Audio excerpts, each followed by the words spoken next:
aliens may use nearby space rocks to spy on Earth, and ancient technology may remain there. This is not the first time we're hearing things like this. Carl Sagan said that this could be possible.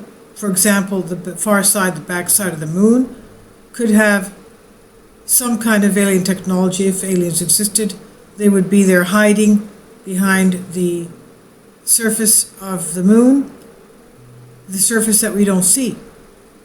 And this is also in the Emerald Tablets, supposedly written by Thoth the Atlantean, that there is tremendously high ancient technology that the Atlanteans had, technology that they should not have been using. They even had time travel, space travel, interdimensional travel, coming from one dimension to the other.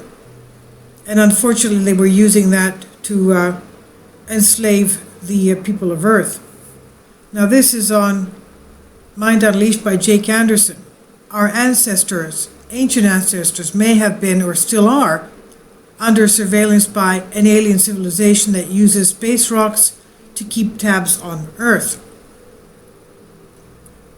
Now, provided humanity does not destroy itself, someday our technology may advance to the point where we can send probes to other star systems to look for telltale signs of life on exoplanets.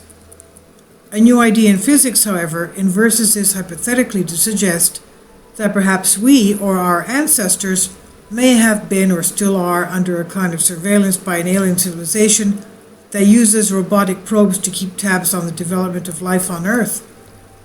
While it may sound like a story right out of a science fiction novel, many physicists say it is completely possible that an advanced alien species would use co-orbitals, relatively nearby space objects that share a similar orbit around the Sun, to study our planet and the life that has flourished on it for billions of years. A new paper and many search for extraterrestrial intelligence SETI researchers promote the idea that these alien spy probes may have left an archaeological record, quote-unquote, sometime in our distant past, and that we may be able to find the alien technology embedded in co-orbitals near the Earth. In his recent published paper on the subject, Looking for Lurkers, Co-Orbiters as SETI Observables, physicist James Benford discusses how co-orbital objects are relatively unknown and sometimes have strange shapes. The nearest known as Earth's closest companion is 38 times the distance from Earth as the Moon.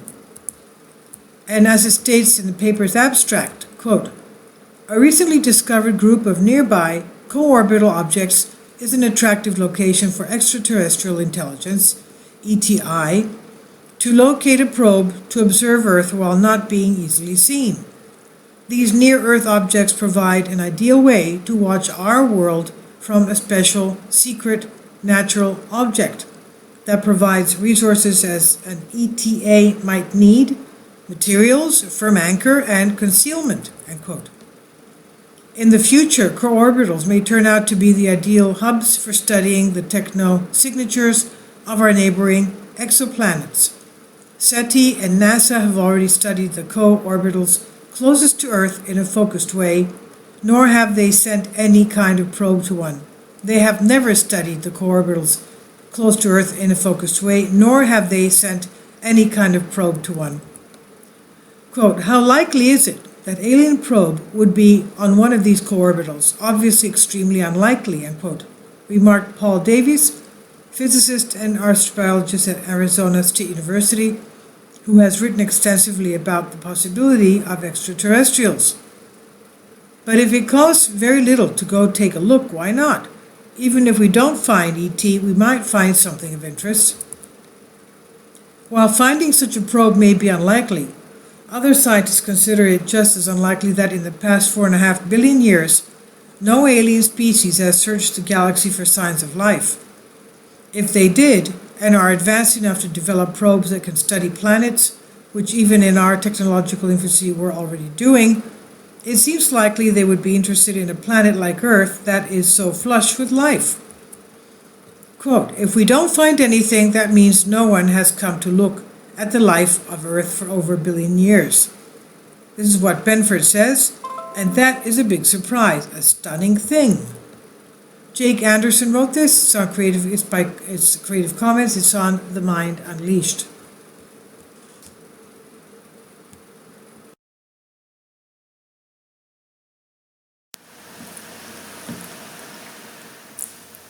If you'd like to join me on my Patreon account, you will hear content not covered by mainstream media.